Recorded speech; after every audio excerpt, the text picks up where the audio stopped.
Isla Morgan's car died on the Dolphin Expressway at 5:30 p.m. on a Thursday, in the middle of a tropical storm, during rush hour, because apparently the universe had a sense of humor, and today it was feeling particularly dark. The Mafia boss who stopped to help her said, "Get in, I'll take you home," and that's how a breakdown became the beginning of everything. The morning had started normal enough. 3 surgeries at the emergency veterinary clinic in Kendall, where Isla had worked for the past 4 years. She'd saved a Labrador that ate an entire sock, a cat that decided the 3rd-floor balcony was a good launching pad, and a parrot that mistook scissors for a chew toy. Thursday was apparently the day animals made questionable life choices. By 5 p.m. she was exhausted, her scrubs decorated with various bodily fluids she had no interest in identifying, and deeply ready to go home to her Edgewater apartment where she planned to consume an entire pint of Ben & Jerry's and watch reality television until her brain stopped working. She changed in the staff locker room, trading scrubs for the jeans and white tank top and leather jacket she kept there for exactly this purpose. Grabbed her bag. Headed to the parking lot, where her 2015 Honda Civic sat looking about as tired as she felt. The engine light had been on for 3 weeks. She'd been ignoring it. In her defense, she'd been busy keeping other species alive. Her car would have to wait its turn in the triage of her life. Apparently her car had thoughts about this priority system. She made it onto the Dolphin Expressway heading east toward Edgewater when the first drops hit her windshield. Then more drops. Then every drop that had ever existed in the atmosphere. Miami summer storms didn't ease into anything. They just arrived and announced themselves like that one aunt at Thanksgiving, who has opinions about everyone's life choices and zero filter. The engine light started flashing. Probably not ideal. Then the shaking started. Definitely not ideal. Then the steam pouring from under the hood. Absolutely not ideal. She managed to pull onto the shoulder before the entire car gave up on life, which felt like a small victory, until she realized she was now stuck on a highway, with cars flying past at 70 miles per hour, while rain tried to drown the entire city. She popped the hood because that's what people did in movies, even though she had exactly zero knowledge of what happened under there. Grabbed her phone, called her best friend Mara. Voicemail. Of course. Called her father in Orlando. "Honey, I'm 4 hours away. You have AAA, right?" She did not have AAA. She kept forgetting to renew it. And also it was expensive, and she had student loans that would outlive her grandchildren. Tried Uber, surge pricing, 45-minute wait, 15% battery life remaining. She stood by her dead car in the rain, getting progressively more soaked, watching her phone battery drain like her will to live, and seriously reconsidered several of her recent life choices. Maybe she should have become an accountant. Accountants probably had AAA.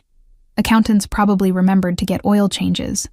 Raphael Vitti had spent his afternoon finalizing a shipping contract in a Brickell high-rise that would net the family another few million this quarter, which was excellent because his daughter Sophia wanted to go to Princeton. And Princeton apparently wanted approximately 1 vital organ, and possibly his immortal soul in exchange for tuition. The meeting wrapped at 5. His associates invited him for drinks. He declined because he'd promised Sophia he'd be home for dinner, and he didn't break promises to his daughter. She'd lost her mother 8 years ago. The least he could do was show up when he said he would. He headed toward his house in Coconut Grove in the Mercedes G-Wagon, Vivaldi playing through the premium sound system because he was absolutely that pretentious and had stopped apologizing for it years ago. The storm hit right as he merged onto the Dolphin Expressway. He turned the volume up slightly. Miami storms were basically white noise at this point. You either learned to function in them, or you moved to a landlocked state and dealt with tornadoes instead. That's when he saw the car. Small. Silver. Hood open like a mouth. Steam pouring out. Hazard lights flashing weakly through the rain. And a woman standing next to it looking like a drowned cat who was approximately one more inconvenience away from committing vehicular homicide. His first thought was not my problem. His second thought was, keep driving. His third thought was Sophia starts driver's ed next year, And if she broke down alone on a highway, would you want someone to stop? He said a word his mother would have smacked him for, and pulled over 20 feet behind the dead car. Grabbed the umbrella from his passenger seat. The expensive one he kept there specifically because Miami weather was bipolar, and he liked being prepared. Got out into rain that was less falling and more assaulting. Walked toward the woman who was staring at her phone like she could will it into solving her problems through sheer force of frustration. Isla was trying to convince her phone to cooperate when she heard footsteps on wet asphalt. She looked up. A man was walking toward her through the rain holding an umbrella that probably cost more than her car had when it was new. Which admittedly wasn't saying much at this point, but still. He was tall. Dark hair with gray at the temples that somehow made him look distinguished instead of old. Black button-down shirt with the sleeves rolled to his elbows. Black pants. Watch that caught the light even through the rain. Expensive in a way that didn't need to announce itself. The kind of face that belonged on magazine covers with headlines like, 10 warning signs, he's dangerous and you're into it anyway. He stopped in front of her and held the umbrella over both of them, even though she was already soaked to the bone, and the gesture was completely pointless, but somehow that made it better. Your car's dead, he said. Statement, not question. Very observant, she replied, because her filter had drowned somewhere around minute 3 of standing in a monsoon. His mouth twitched. Might have been a smile. Hard to tell. You have someone coming? Uber in 45 minutes. Maybe. He looked at the traffic flying past. Cars sending up sprays of water every time they passed. Looked at the rain that showed no signs of stopping. Looked at her standing there in a leather jacket that now weighed approximately 40 pounds and was doing exactly nothing to keep her warm. Get in, he said. I'll take you home. It wasn't phrased as a question. It was delivered in a tone that suggested he'd already made the decision and was simply informing her of the plan as a courtesy. She should say no. Every true crime podcast she'd ever listened to was screaming in her head, stranger danger. Ted Bundy was charming too. Don't get in the car. But also, rush hour, hurricane, 15% battery, and this man was holding an umbrella over her like some kind of romance novel protagonist who'd wandered into the wrong genre and was just rolling with it. I don't know you, she said. Raphael Vitti. He extended his free hand like they were at a networking event and not standing on a highway shoulder in a biblical flood. She shook it. His palm was warm and dry. Hers was cold and wet, and probably felt like shaking hands with a dead fish. Isla Morgan. Now we know each other, he said. Car? A massive truck flew past at roughly the speed of sound, sending a wave of water over both of them despite the umbrella. Okay, she said. Yes. Fine. Thank you. Good choice. He walked her to his vehicle, opened the passenger door like he was helping her into a restaurant booth and not rescuing her from a highway disaster of her own mechanical neglect. She slid into leather seats that probably cost more than 3 months of her rent. He folded the umbrella with the kind of precision that suggested he did everything with that level of control, got into the driver's seat, and turned the heat on without asking. Address? She gave it. Edgewater. 25 minutes in this traffic, maybe 30. He pulled back onto the highway with the confidence of someone who owned every road he drove on and had the title to prove it. They sat in silence for maybe 40 seconds. Then he glanced at her.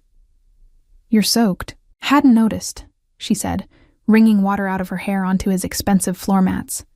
There's a towel in the back seat. She twisted around, found a gym towel that smelled like high-end detergent and cedar. Started attempting to dry her hair with it, which was pointless, but at least gave her something to do with her hands. Thank you, she said after a minute. For stopping. You didn't have to. I know. Most people wouldn't have. I'm not most people. She believed him. Everything about him suggested someone who operated in a completely different universe than normal humans. The car, the watch, the way he drove like traffic laws were suggestions he was choosing to follow out of politeness. They crawled through traffic while rain hammered the windshield, and the heat slowly brought feeling back to her fingers. "Bad day?" he asked. "Car died in a storm during rush hour. How do you think?"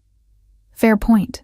What do you do?" she asked, because sitting in silence felt weird, and also she was curious about what kind of person drove a car that cost more than she'd make in 3 years. "Import and export," he said, which was both an answer and somehow not an answer at all. "You? Veterinarian? Emergency clinic?" He glanced at her. "That why your jacket smells like antiseptic and dog?" She sniffed her sleeve. "Oh God, does it really? Little bit. This is mortifying. I showered. I promise I showered. I believe you. I have a dog. I'm used to it." "What kind?" "Cane Corso. His name is Brutus." She couldn't help it. She smiled. "You named a Cane Corso Brutus. He's 120 pounds and looks like he eats intruders for breakfast. But he's actually a sweetheart, isn't he?" Raphael's mouth curved into something that was definitely a smile this time. Completely useless as a guard dog. Loves everyone. Whines if you don't pet him within 30 seconds of walking in the door. "I keep him anyway." "That's sweet. Don't tell anyone. Bad for my reputation." "What reputation?" "That I'm terrifying and have no weaknesses." "Do you have weaknesses?" He looked at her for a second longer than was probably safe while driving. "1 or 2. The heat in the car suddenly felt like it had nothing to do with the climate control setting. Traffic moved at the speed of continental drift. Raphael changed lanes with the precision of a surgeon, somehow always picking the one that moved 2 feet farther than the others. "I've seen you before," he said. Isla looked at him. "Where?" "Coffee shop. Brickell. Maybe 6 weeks ago." She tried to pull up a memory. 6 weeks ago she'd been working doubles, sleeping 4 hours a night, surviving on caffeine and spite. Everything was a blur. "I don't remember," she admitted. "You were wearing scrubs, paw prints. There was blood on your sleeve. You ordered the largest coffee they had with an extra shot. Your phone rang while you were waiting and you ran out before they even called your order." She did remember that. Emergency surgery. Puppy that had been hit by a car. She'd spent 3 hours putting him back together. He'd survived. Best day of that month. "You remember what pattern my scrubs were?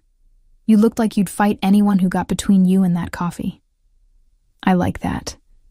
That I was potentially violent before caffeine? That you clearly cared about whatever you were running back to? That you didn't even wait for your order because something mattered more?" She didn't know what to say to that. Men didn't usually notice her. Or if they did, they noticed in the boring ways. Nice smile, pretty eyes, whatever. No one had ever noticed that she cared. "I'm surprised you remembered," she said finally. "I have a good memory for things that matter. I'm a thing that matters. You might be." Her heart did something complicated in her chest. They made it to Edgewater 40 minutes later. The rain had slowed to something between downpour and drizzle. Progress. Raphael pulled up in front of her building and put the car in park but left the engine running.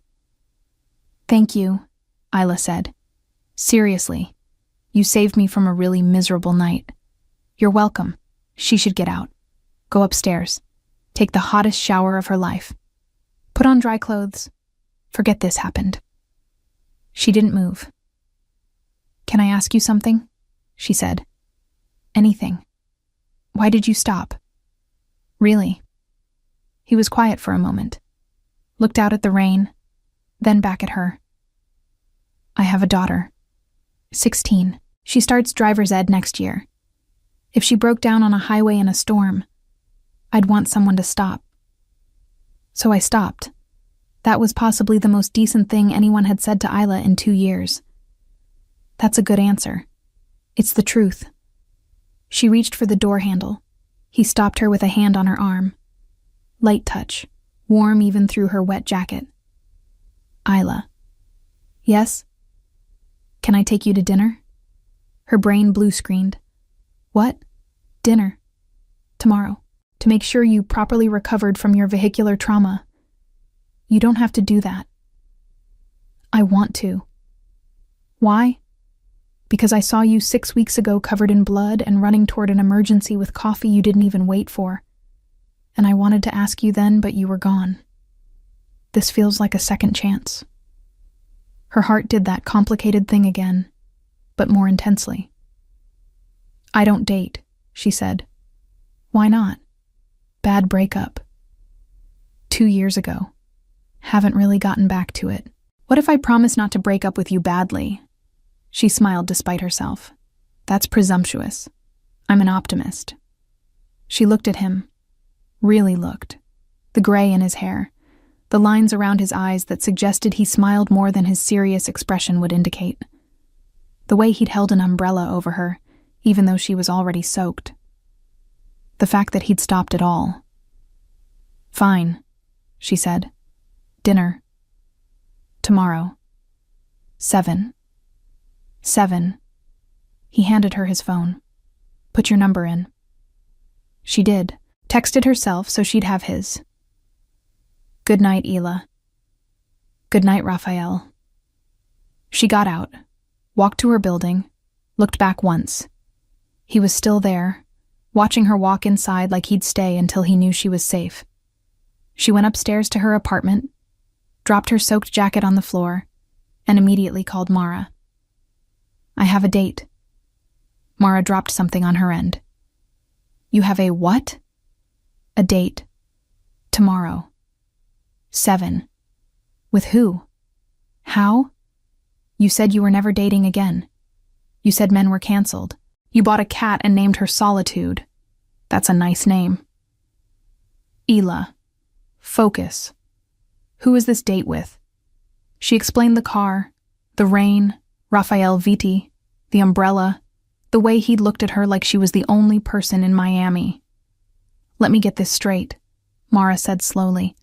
A hot stranger rescued you from a highway in a storm, drove you home, and asked you to dinner. Yes. And you said yes. I did. Who are you and what have you done with my best friend? I don't know, Isla said, looking at her reflection in the bathroom mirror. Her hair was still damp. Mascara smudged under her eyes. She looked like a disaster. She felt like maybe disasters were okay sometimes. He had an umbrella, Mara. He held it over me even though I was already wet. What was I supposed to do? Marry him immediately. You're not helping. What does he look like? Tall. Dark hair. Gray at the temples. Looks like he could either save you or ruin you, and you wouldn't know which until it was too late. Oh, Mara said. Oh, you're in trouble. I know.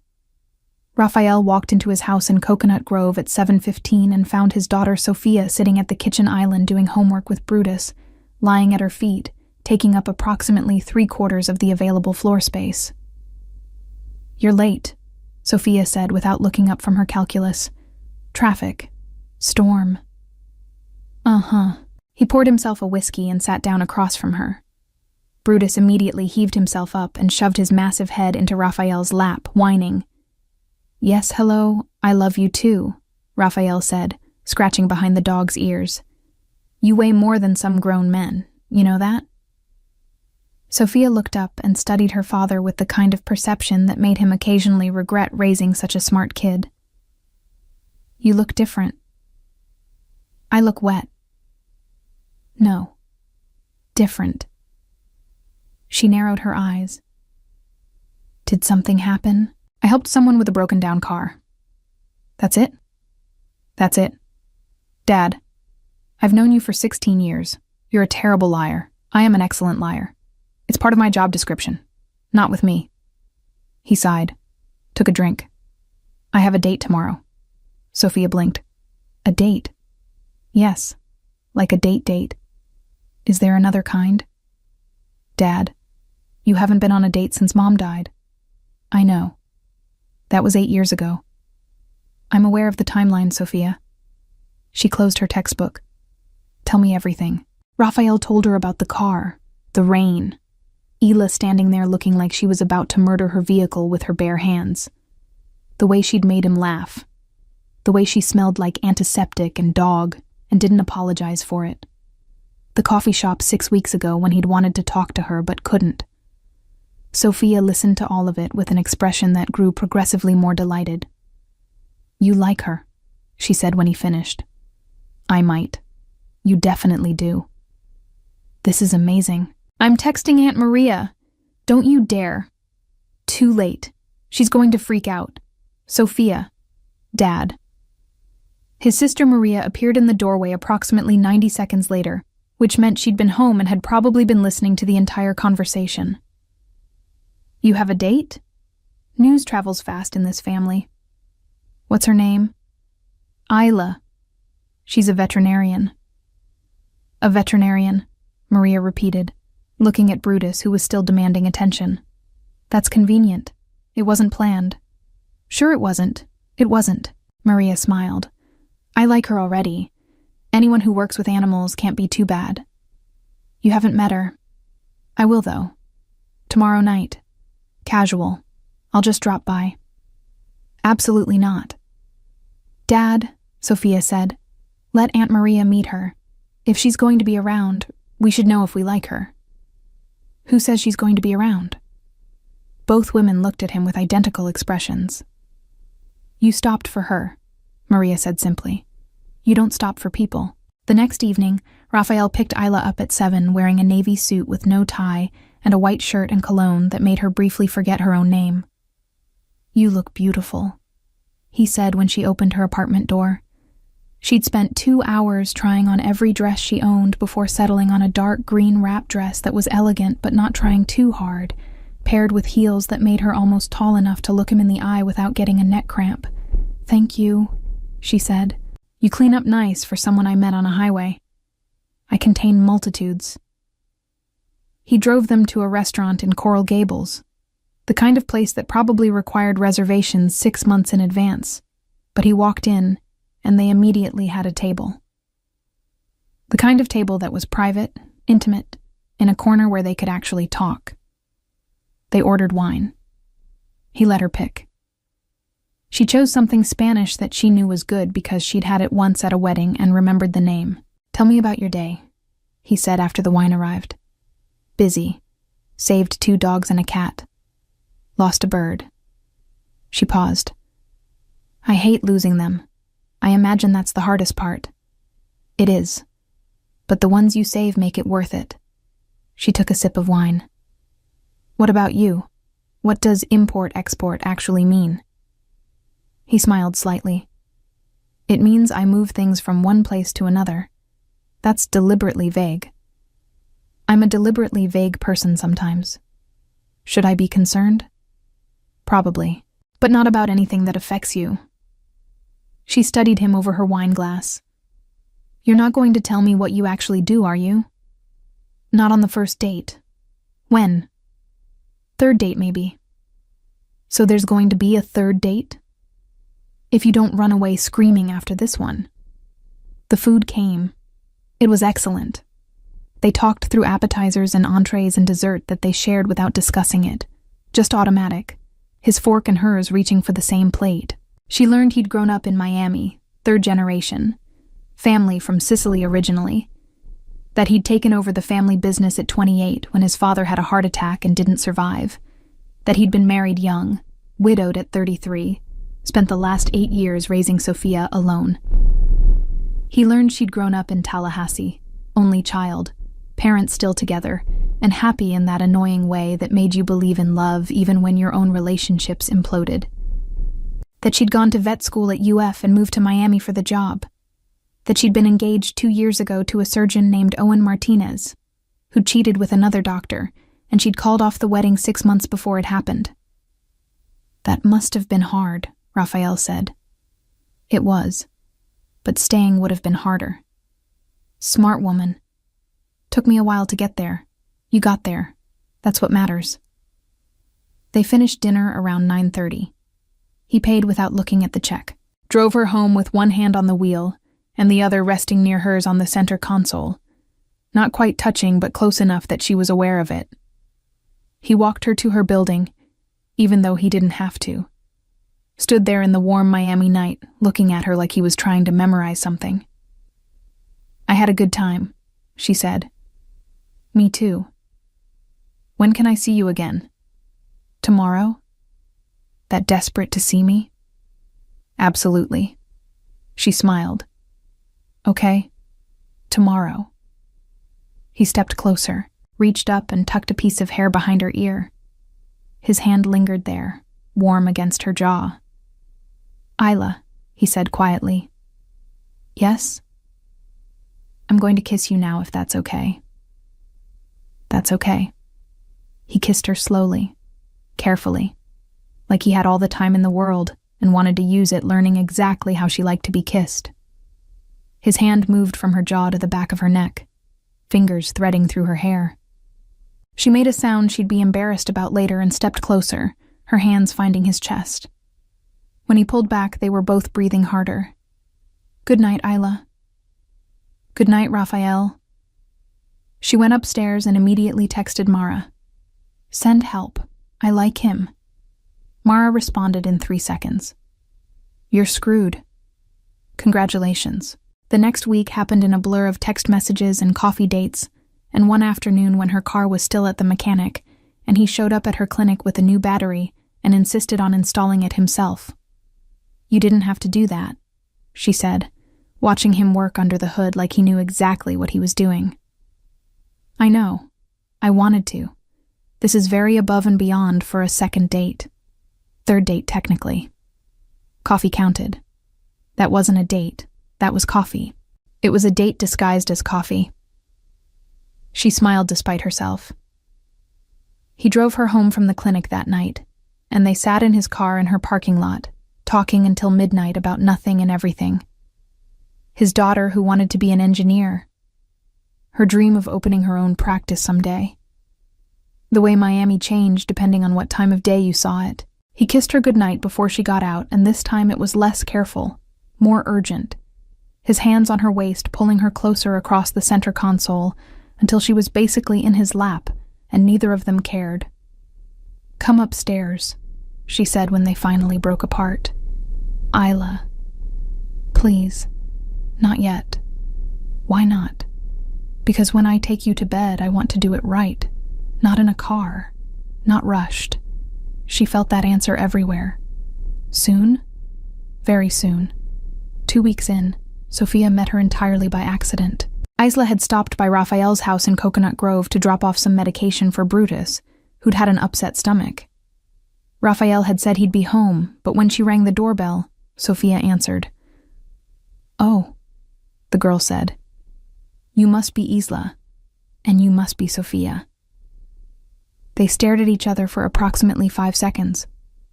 Then Sophia smiled. "Come in. Dad's in the shower. He'll be out in a minute. Do you want water?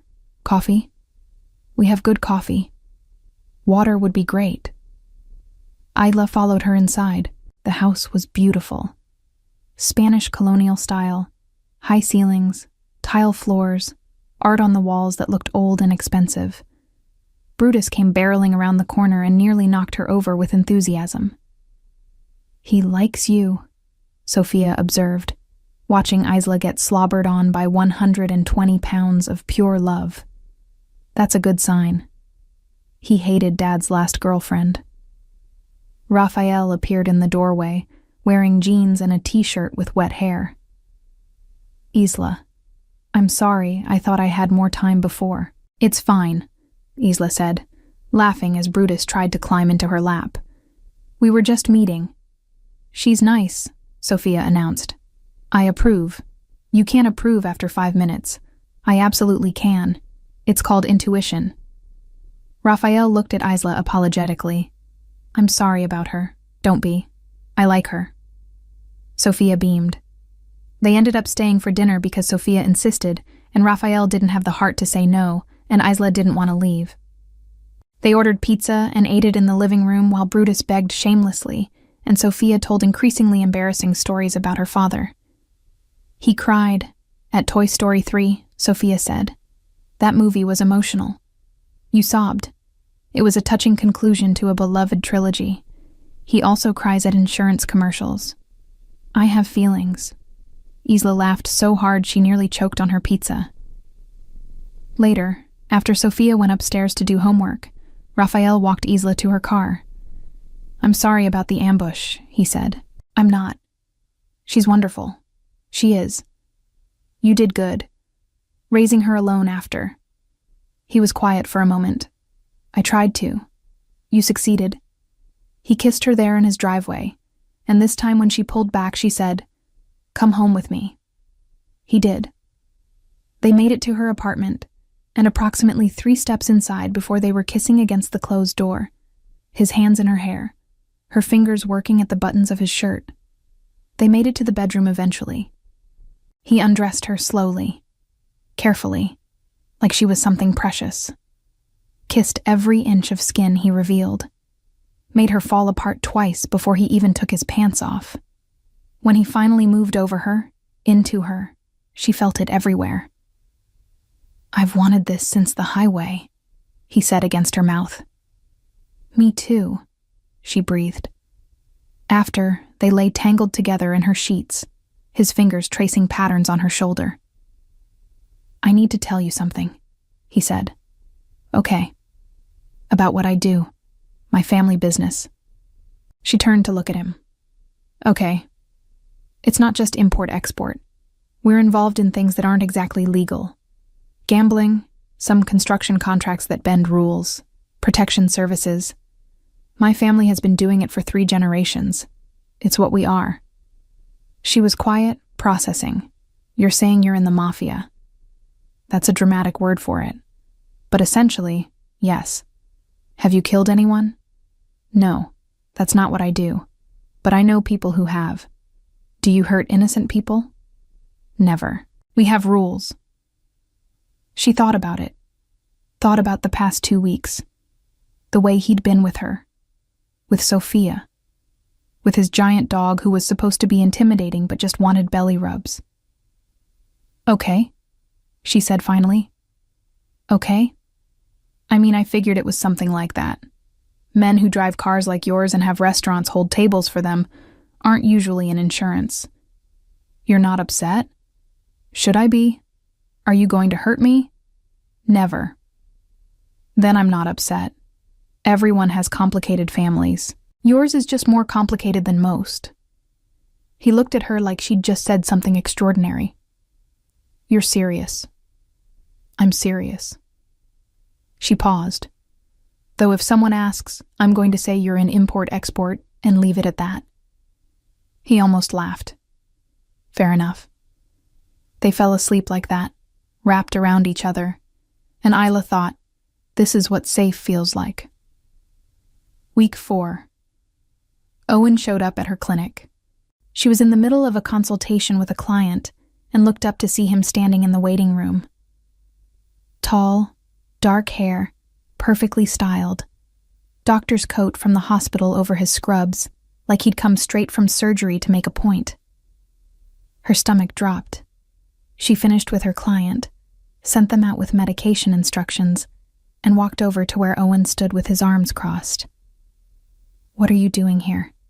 She said quietly. I needed to see you. No, you didn't. Isla, come on.